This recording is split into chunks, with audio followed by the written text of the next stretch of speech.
Allô. Պուտին-Թրամփ սպասված հեռախոսազրույցը կայացել է նախատեսված ժամին, Երևանի ժամանակով երեկոյան 6-ին։ Մինչև Պուտինին զանգելը Թրամփը Truth սոցիալական ցանցում գրել էր, որ Պուտինի հետ քննարկելու է ուկրաինական կարգավորումն ու երկկողմ հարաբերությունները։ ԱՄՆ նախագահը նաև ասել է, որ Պուտինի հետ խոսելուց հետո զանգելու է Ուկրաինայի նախագահ Զելենսկիին, նատոական երկրների ղեկավարներին։ Պուտին-Թրամփ այս զրույցի կարևորությունը հատուկ շեշտել է Կրեմլի մամուլի խոսնակը, նշելով, որ այն ստամբուլյան բանակցությունների արդյունքներով կկայանա։ ԱՄՆ նախագահի հատուկ բանագնաց Սթիվեն Ուիթքոֆն էլ հույս էր հայտնել, որ հաջող հեռախոսազրույց կստացվի, քանի որ ամերիկյան վարչակազմը կարողացել է մոտեցնել Ռուսաստանի և Ուկրաինայի դիրքորոշումները ճգնաժամի կարգավորման հարցում։ Ամերիկյան կողմի գնահատմամբ հաջող էր ստացվել երկու գերտերությունների ղեկավարների նաև նախորդ հեռախոսազրույցը, դա 2 ամիս առաջ էր, մարտի 18-ին։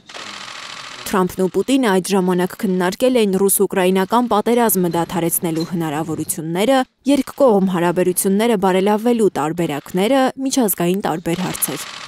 Թրամփն այդ զրույցը անվանել էր շատ արդյունավետ։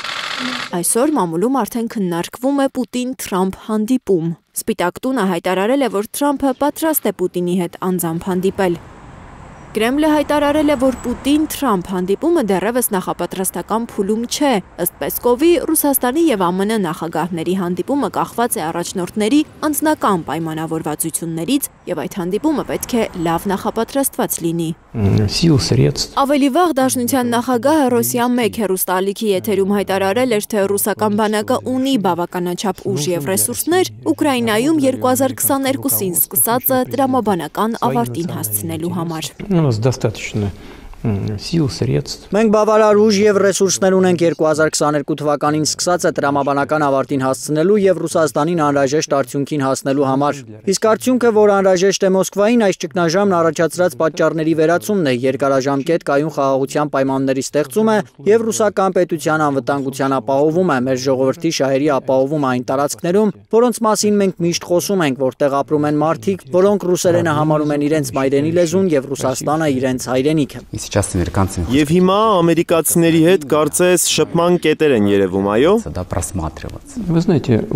Ամերիկացիները, ամերիկացի ժողովուրդը, այդ թվում Ամերիկայի նախագահը իրենց ազգային շահերն ունեն եւ մենք դրանց հարգանքով ենք վերաբերվում, հույս ունենալով, որ նույն հարգանքով էլ նրանք կվերաբերվեն մեր ազգային շահերին։ Լիլիթ Գասպարյան, Սմբատ Ասլիկյան, Հայլուր։